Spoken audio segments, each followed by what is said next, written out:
no one actually knows the exact amount required by the LBMA to clear the market. And there's lots of moving parts, off-market trades, unreported swaps, and opaque central bank leases. So all that plays into this possibly. So the key signs, first of all, spreads have normalized. So the market's speaking volumes to us. All I have to do is, look. We don't have to comment on it. We just need to see reality. So the spreads have normalized. The London-New York arbitrage premium has narrowed sharply from a couple bucks. Last I checked, it was like 7 cents. That's a big differential, Daniela, which means the market is calming substantially. Okay. Lease rates have fallen from panic levels earlier back to something closer to normal. And the market has sold off heavily, which is another key sign. Yes, I'll be the first to admit that the silver market is a derivatives market. But behind the derivatives market, there's these 1,000-ounce blocks of silver. They all weigh something different. Very few weigh exactly 1,000 troy ounces. There are usually rough pours somewhere around that. The exact amount of weight is stamped into those bars along with the serial number. So I digress to come back. So the worst of the squeeze appears to be behind us, at least temporarily. So let's give it some more context. The broadcast that you announced or read needs to be framed a little further. Earlier this year, the free-floating silver in London metal available for immediate delivery was about 305 million ounces. And now, as you said, down to about 125. And the drop reflects several important issues. Number one, India's massive import surge during the Diwali season, solar and industrial drawdowns, especially in Asia, and investors moving to physical allocation during the geopolitical and monetary uncertainty. So the inventory has fallen. It was shipped, as you know, from the LBMA into the COMEX, and there was a condition that required that, to fly or boat silver from London to COMEX. Now that's reversed. And the 29 million ounces that you quoted is accurate, and it's been shipped across the Atlantic. But here's the key. Yeah. That flow represents the market self-correcting, not a collapse. Arbitrage opportunities triggered by the price spread do exactly what they're supposed to do, and that's move metal from where it is not needed to where it is needed the most. Once that silver lands in London, the spread collapses, and that's precisely what we're seeing right here and right now. Now, the estimates of another 100 million or so to normalize the market could be overstated. Why? London doesn't need to rebuild inventories to that level. It just needs enough liquidity to settle the trades without the premiums exploding. ETFs holdings, central bank leases, and industrial flows constantly recycle metal back and forth into the system. I saw 3 scenarios. One is 30 million, one is probably 60, 70, and the last one is the 150. And I went through each of those. So a more conservative estimate might be 40 to 50 to 60 million ounces additional to fully stabilize. The big picture is this. The global silver market runs on razor-thin inventories, roughly 3 months of industrial demand or so. Besides the COMEX, Ashanti, which is one of the providers to the COMEX warehouses, has been shipping metal into London. I do not know how much. I couldn't get that data. So there are other sources than the COMEX. So people need to know that. So this underscores what I've said for years. Silver is both a monetary and an industrial metal, and a dual role makes it uniquely sensitive to physical shortages and financial speculation at the same time. And so, yes, the London market is tightened substantially. The spreads are tight, but rates are down. The panic has subsided, at least for now.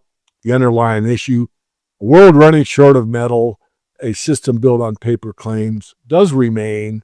It's correcting. So what is the next wave of demand and what stress will return? I'll look you in the eye, Daniela. I don't think this is over, but I think there may be a lesson learned here. And will it surface again or not? I wouldn't say anyone knows for certainty, but based on what I've looked at and know, it looks like it could occur again.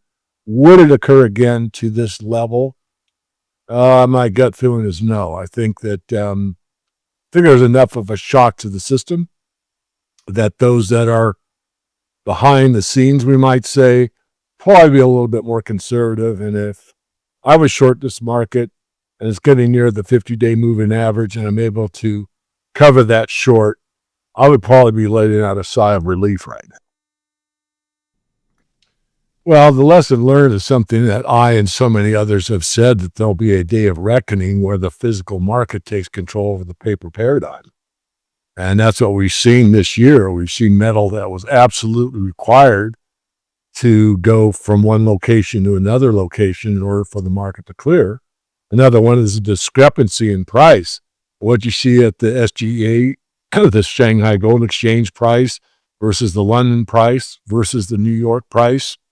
Rumors that the Chinese are buying doré at above market.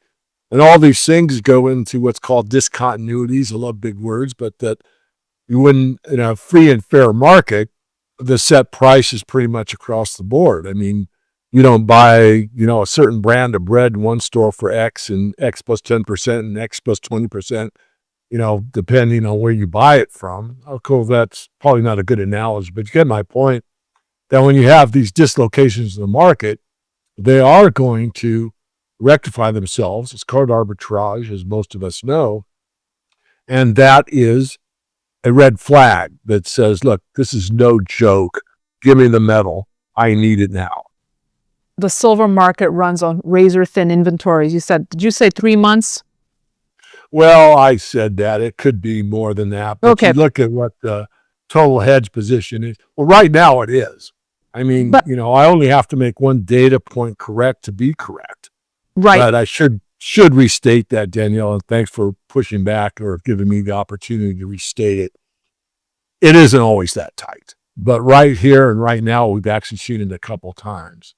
So what I implied was that I think that's the new state of the market, that we will get these episodes where it does get that tight, where we only have a couple, 3 months of inventory to meet the demand. Doesn't mean that we're not mining silver, refining it. The smelters are backed up. They're only taking 999 fines. So it's not like we're out of silver. But, it doesn't matter if it's coming, a month from now, if I'm a baker, if I don't have bread to sell to my clients, I'm out of bread. Doesn't mean that, bread factory stopped. It just means there's a supply chain, you might say, problem. Obviously, I'm stating the obvious, but for people holding paper silver, if there's a run on silver and everyone wants their silver, this is obviously an issue. Or becomes an issue. Yeah. So again, I think that, the silver market is the biggest market as far as discrepancy between the amount of paper that's thrown at the market and the amount of physical that exists. No other market in the commodities like cotton or cocoa or soybeans or whatever has that kind of a spread where you've got like 7 months worth of paper to clear the market. But silver's, I should say always, but for a very long time been like that, which means, in my view, there's just way too much paper relative to the actual physical commodity. And purportedly, the exchange is supposed to kind of look at that stuff, but they seem to turn a blind eye to it. Gold is like that, but not nearly to the level. And so is the oil. Well, the oil market. Why do they turn the blind eye? Because they just keep profiting from it? I can't give you a why. I have my suspicions. Everyone could come up with their own why.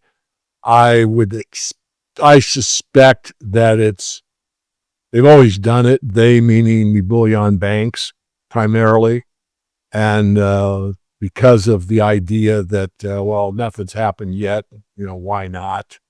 And then, of course, if you drill down, you got a legal expert at commodity law and put them on the stand. They probably have a very convoluted rationale between spreads, contango, interest rates, and all the things they claim to be using. And some of it's valid. I mean, I don't want to invalidate what their argument would